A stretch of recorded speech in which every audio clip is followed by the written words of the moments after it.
Good afternoon सगळ्यांना. आता आपण महा टी-ई-टीला जे बाल मानसशास्त्र विचारलं जातं, ते बाल मानसशास्त्र अगदी सोप्या भाषेत समजून घेणार आहोत. काय करणार आहोत? अगदी सोप्या भाषेत समजून घेणार आहोत. कुठेही पाठांतर नाही, फक्त समजून देण्यावर भर असेल. तुम्ही फक्त व्हिडिओ बघा आणि कशा पद्धतीने बारकावे समजून दिले जातात, हे काळजीपूर्वक तुम्ही बघू शकता. आता ज्यांना ॲप डाउनलोड करायची ते ॲप डाउनलोड करून घ्या. पी-एस-सी-सर्व अकॅडमी म्हणून प्ले स्टोअरवर ॲप आहे. ते ॲप तुम्ही डाउनलोड करून घ्या. तुम्हाला सी संदर्भात तिथे तुम्हाला सर्व काही मार्गदर्शन केलं जातं. आता आपण वेळ न घेता पहिल्या प्रश्नांवर सुरुवात करू. बरोबर आहे का नाही? महा टी-ई-टीचे कशा पद्धतीचे प्रश्न समजून दिले जातात एवढं आपण काळजीपूर्वक बघूया. पहिला प्रश्न तुमच्या स्क्रीनवर आलेला आहे. फक्त प्रश्न काळजीपूर्वक समजून घ्या. प्रश्न पहिला, लहान मोठा, आखूड लांब, जवळ दूर, काल आज इत्यादी बोध स्पष्ट होऊन वस्तू प्रत्यक्ष पाहून वर्गीकरण करणे, क्रम लावणे, मांडणी करणे, चित्र काढणे, रचना करणे, बाबी जीन पियाजे यांनी मांडलेल्या खालीलपैकी कोणत्या विकासामध्ये घडून येतात? बघा, आता आपण ला पण जीन पियाजेचा सिद्धांत बघितला होता. त्यामध्ये काय बघितलं होतं का जी आपलं मूर्त संक्रियात्मक जी अवस्था असते त्यामध्ये मुलं वर्गीकरण करू लागतात. बरोबर आहे का नाही? वर्गीकरण त्यांना दूर, लांब, आखूड याच्यामधील भेद करतो. म्हणजे बरं आहे का ते संरक्षण म्हटलं जातं बघा. म्हणजे त्याला लहान मोठ्यामधील भेद पण कळलं जातं. आता तेच तुम्हाला विचारलेले का पियाजेने मांडलेल्या खालीलपैकी कोणत्या विकासामध्ये घडून येते? आता कुठे घडून येतं? आपल्याला आता सी मध्ये चांगलाच अभ्यास झालेला आहे. कुठे घडून येतं? त्याचं असेल मूर्त संक्रियात्मक अवस्थेमध्ये तुम्हाला म्हणजे तारीख, वार, दिनांक सगळं कळायला लागतं. बघा, पहिला ऑप्शन काय? औपचारिक अजिबात घडत नाही. जे निगेटिव्ह आहे संवेदीमध्ये घडत नाही. क्रियात्मक कुठे घडतं? मूर्त क्रियात्मक जी अवस्था असते तिथे काय करतं? मुलांना जे तारीख असते, वार असते, आखूड असेल, लांब असेल, क्रम असेल, वर्गीकरण असेल एवढं करू शकतात का नाही? अगदी सोप्या पद्धतीचा प्रश्न होता. ऑप्शन 2 हे याचं उत्तर आहे. त्याच्यानंतर प्रश्न दुसरा बघा. इथे पण बारकावे बघा मी समजून देतो कारण फक्त काही मुलांना काय ती पाठांतराची सवय लागलेली आहे. पाठांतर करतात. मी पाठांतराला किंमत नाही देत. मी समजून देण्याला काय करतो? फार किंमत देतो. प्रश्न दुसरा बघा. संवेदनाला अर्थ लावला की त्याचे रूपांतर खालीलपैकी कोणत्या घटकात होते? बघा, आता संवेदना. संवेदना म्हणजे काय? एकदम क्षणिक एक स्पर्श झाला तुम्हाला. स्पर्श झाला. पण कशाचा स्पर्श झाला याला आपण अवबोध म्हणतो. मग तेच म्हटलं जातं संवेदनाला ज्यावेळेला अर्थ प्राप्त होतो, संवेदनाला अर्थ प्राप्त व्हायचे म्हणजे काय झालं त्याला? कल्पना आहे का? तर अजिबात नाही. प्रतिमा आहे का?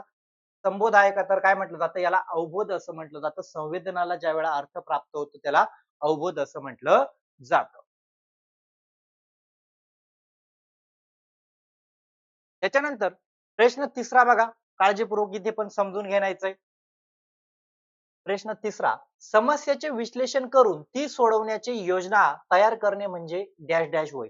म्हणजे समस्येचे विश्लेषण करून ती सोडवण्याची योजना बनवणे. आपण कुठे बनवतो? एखादी समस्या निर्माण झाली ती सोडवण्यासाठी काय करतो? योजना तयार करतो. योजना तयार करतो म्हणजे सोप्या भाषेत काय म्हणतो? आपण विचार करतो. काय करतो?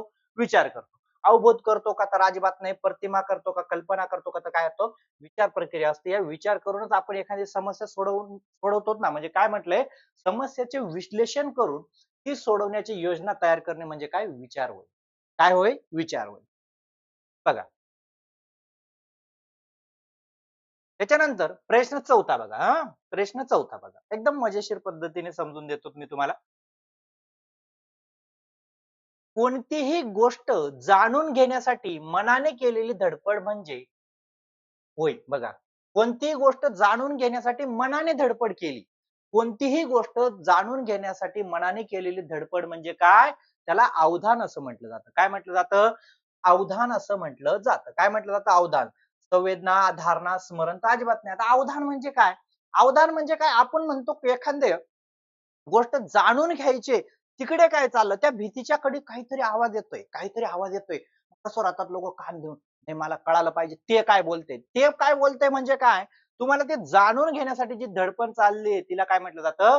अवधान असं म्हटलं जातं. मनाने कोणतीही गोष्ट जाणून घेण्यासाठी मनाने केलेली धडपड म्हणजे अवधान होय. आपण काय म्हणतो? अवधान म्हणजे लक्ष. आपण सोप्या भाषेत याला लक्ष म्हणतो. काय म्हणतो? लक्ष. पण याला अवधान असं म्हटलं जातं.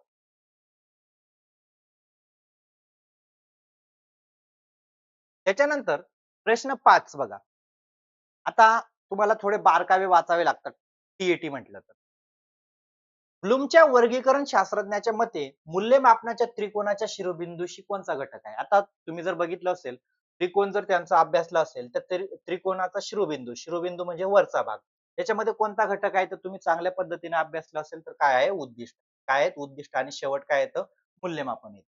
बघा तुम्हाला अजून थोडं समजून पण देईल. बघा इथे तुम्हाला दिलेले ब्लूमच्या वर्गीकरण शैक्षणिक प्रक्रियेमध्ये 3 मुख्य घटक असतात. किती घटक असतात? 3 मुख्य घटक असतात. उद्दिष्ट, अध्ययन अनुभव आणि मूल्यमापन. हे घटक एकमेकांशी संबंधित असून बघा हे घटक काय आहेत? एकमेकांशी संबंधित आहेत. वेगवेगळे नाही. असा पण प्रश्न विचारला जाऊ शकतो का हे घटक वेगवेगळे आहेत का? तर हे घटक काय एकमेकांशी संबंधित असून त्यांना मूल्यमापन त्रिकोण किंवा शैक्षणिक त्रिकोण असेल त्याला बघा त्याला वेगळं नाव पण दिलेलं कधी कधी फसवण्यासाठी तुम्हाला मूल्यमापन त्रिकोण किंवा शैक्षणिक त्रिकोण म्हटले जाते. या त्रिकोणाच्या शिरोबिंदूशी उद्दिष्ट घटक असतो. उद्दिष्ट निश्चित झाल्यानंतर कारण कुठली गोष्ट आपण करण्याआधी उद्दिष्ट निश्चित करतो बरोबर आहे का नाही? आता तुम्ही ला किंवा बीएड ला गेले कशासाठी गेले? मला शिक्षक व्हायचं म्हणजे उद्दिष्ट ठरवलं बरोबर आहे का नाही? उद्दिष्ट निश्चित झाल्यानंतरच अध्ययन अनुभव दिले जातात आणि शेवटी उद्दिष्ट कितपर्यंत साध्य झाली हे पाहण्यासाठी काय केलं जातं? मूल्यमापन केलं जातं. कळालं? त्याच्यानंतर प्रश्न 6 बघा. प्रश्न 6वा काळजीपूर्वक तुम्ही समजून घ्या. काळजीपूर्वक समजून घ्यायचा. प्रश्न 6 प्राथमिक इयत्तेमध्ये कोणत्या अध्यापन सूत्रात आधी वस्तू आणि नंतर वर्णन क्रम योग्य ठरतो? आधी वस्तू दाखवणं म्हणजे काय? आधी वस्तू दाखवणे म्हणजे मूर्त दाखवणे बरोबर आहे का नाही? आता हा पेन आहे. काय पेन आहे. नंतर मी पेन लिहाय म्हणजे नाव लिहायला लावत असेल. अमूर्त झालं. म्हणजे त्याच पद्धतीने ते काय म्हटले प्राथमिक इयत्तेमध्ये कोणत्या अध्यापन सूत्रात आधी वस्तू आणि व नंतर वर्णन म्हणजे याला पेन हा काय आहे? पेन आहे. मग त्याचं वर्णन केलं मी नंतर. म्हणजे याला ज्ञाताकडून अज्ञाताकडे म्हणू का? सोप्याकडून कठीणाकडे म्हणू काय म्हणू? मूर्ताकडून अमूर्ताकडे असं म्हटलं जातं. काय म्हटलं जातं? मूर्ताकडून अमूर्ताकडे. त्याच्यानंतर प्रश्न 7 बघा. प्रश्न 7 काळजीपूर्वक समजून घ्या. काळजीपूर्वक समजून घ्यायचं.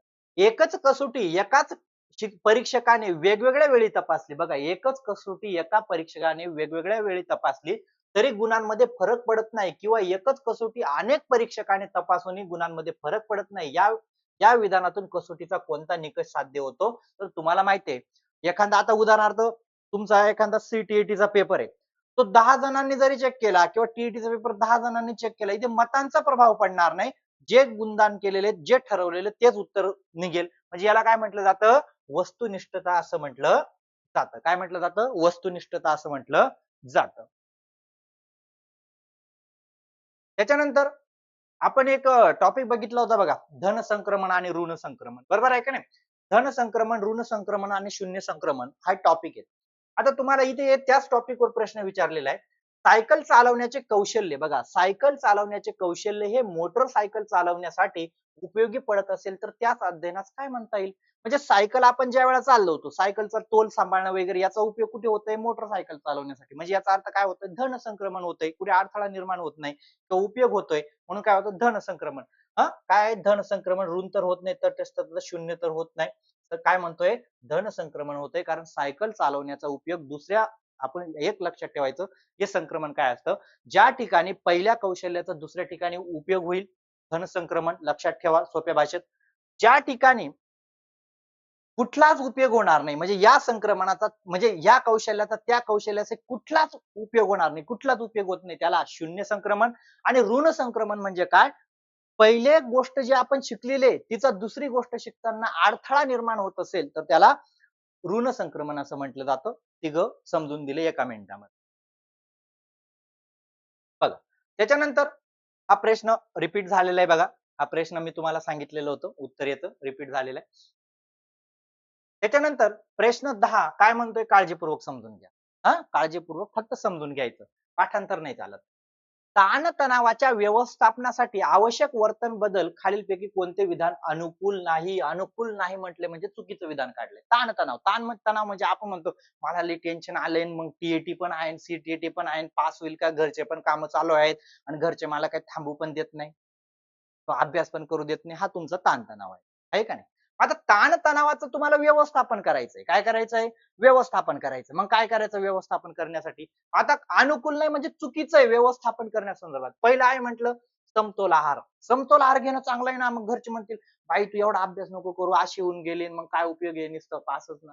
म्हणजे काय झालं समतोल आहार चांगला आहे. कामाचा प्राधान्यक्रम ठरवणे. प्राधान्यक्रम ठरवून घ्या ना. हां, मी सकाळी काय करेल स्वयंपाक वगैरे करून घेईल. महिला म्हणेल, "सर मी 8 वाजेपर्यंत स्वयंपाक वगैरे आवरून घेईल. 9 वाजेपर्यंत मग 10 वाजता अभ्यासाला बसेल." कामाचा प्राधान्यक्रम तुम्ही ठरवून घ्या. हे पण चांगलं आहे.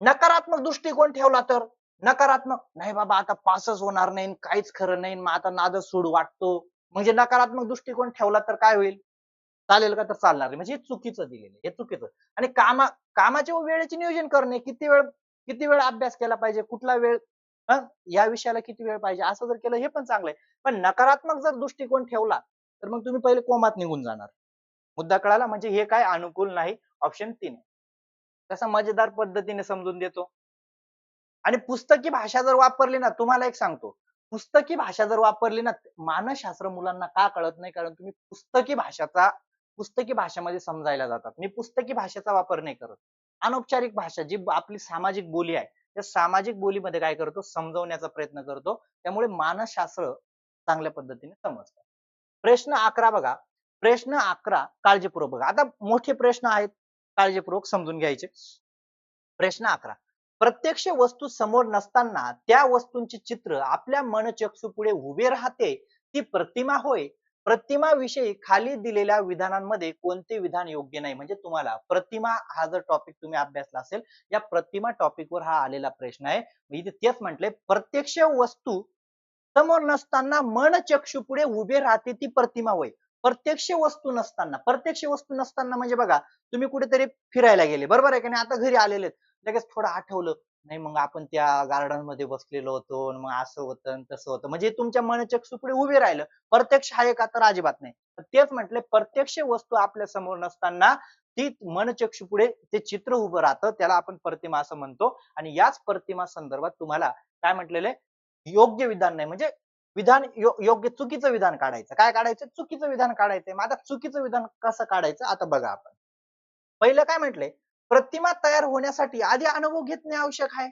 बरोबर आहे ना प्रतिमा तयार होण्यासाठी आवश्यक आहे मी बागेत बसले होते बसावं लागेल ना त्यावेळेस तुला अनुभव येईल ना मनचक्षु पुढे उभे राहील ना आणि जर तू जर अशा पद्धतीने जर तू अनुभव घेतला नसेल आणि चित्र करत असेल ती कल्पना होती काय होते ती कल्पना होती मग प्रतिमा काय म्हणतात प्रतिमा जर आपल्याला जर मनचक्षु पुढे आणायचे असतात तर आधी अनुभव घेतलेला पाहिजे चांगलं प्रतिमा तयार होताना सारख्याच तीव्रतेने होतात कस काय सारख्या तीव्रतेने होतील बाबा आता बरोबर आहे आता तुम्हाला सांगू सारख्या तीव्रने कस काय होते आता एक तुम्हाला सांगतो एक सोपं उदाहरण देतो समजा तुमच्या शेजारी एखादा आता पुरुष आहे एक मुलगा बसलेला आहे एक मुलगी बसलेली आहे बरोबर आहे का नाही आता तुम्ही घरी आले मला सांगा जो मुलगा बसलेला आहे तेवढ्या पद्धतीने चांगला चेहरा लक्षात राहील का मुलीचा जास्त लक्षात राहील सारख्या तीव्रतेने होईल का नाही बाबा तो मुलगा पण मला जसा तसा आठवतोय ती मुलगी पण मला जशी तशी आठवते तुमची तीव्रता काय असेल कमी जास्त असेल ना नाही बाबा मुलगी आहे मग चांगलं आहे म्हणजे मुद्दा हा आहे का प्रतिमा तयार होताना सारख्याच तीव्रतेने होतात असं अजिबात नाही तुमचा अनुभव किती महत्वाचा आहे बरोबर आहे की नाही आता समजा तुम्हाला गुलाब हा फुल आवडत नाही तुम्हाला दुसरं फुल आवडतं हा तुम्ही गुलाबाच्या झाडाजवळ गेले पण नाही दुसऱ्या झाडावर ती गुलाबाची प्रतिमा तेवढी असेल का फक्त तुम्ही पाहिलेली पण तेवढी तीव्रतेने असेल का म्हणजे काय तुम्ही जसा अनुभव घेतात त्या अनुभवावर काय असतात प्रतिमा अवलंबून असतात मुद्दा कळाला मग त्यात किती अनुभव चांगला घेतला त्याच्यावर असेल म्हणजे हे चुकीचं दिलेलं आहे तिसरं ऑप्शन काय म्हटलंय जसा जसा कालावधी लोटला तशा तशा प्रतिमा दुधर होतात बरोबर आहे आता आपण समजा 10 वर्षापूर्वी भेटलो किंवा एखादी वस्तू बघितली तर आता ती काय होईल धुधर होईल ना आठवतं यार मला पण मग आता एवढं आठवत नाही बरं का आम्ही गेलो होतो तेव्हा पण मग आता थोडंफार आठवतं म्हणजे मुद्दा धुधर होतात आणि चौथं काय म्हटलंय ज्ञानेंद्रियाद्वारा ग्रहण होणाऱ्या संवेदनेशी प्रतिमा निगडीत असतात बघा म्हणजे ज्ञानेंद्रियांद्वारे ग्रहण होणारे आता आपले हे ज्ञानेंद्रिय डोळा वगैरे ते ज्ञानेंद्रिय काही सांगायची गरज नाही त्यांनी जसं ग्रहण केलं तशीच प्रतिमा आपल्या मनचक्षु पुढे उभी राहील आता एखादा व्यक्ती समजा दारू पिलेला नसेल मुद्दा घ्या ज्ञानेंद्रियांनी जर चुकीचा अर्थ लावला का नाही बाबा तो असा थोडा पडला आपण म्हणतो यार पिलेला असेल बरं का म्हणून पडलं पण आपण लगेच निघून गेलो तिथून पण आपण साधारणपणे त्या व्यक्तीचा चेहरा आपल्या पुढे काय असेल हा दारू पितो. मग त्याच पद्धतीने जर आपल्या संवेदनाशी जसा अर्थ लावला असेल तसा निगडीत असेल तशीच प्रतिमा काय होईल तुमची तयार होईल. कळालं? म्हणजे ऑप्शन चौथं पण बरोबर आहे, पण ऑप्शन 2 हे चुकीचे कारण सारख्या तीव्रतेच्या नसतात. त्याच्यानंतर हा एक प्रश्न वाचा.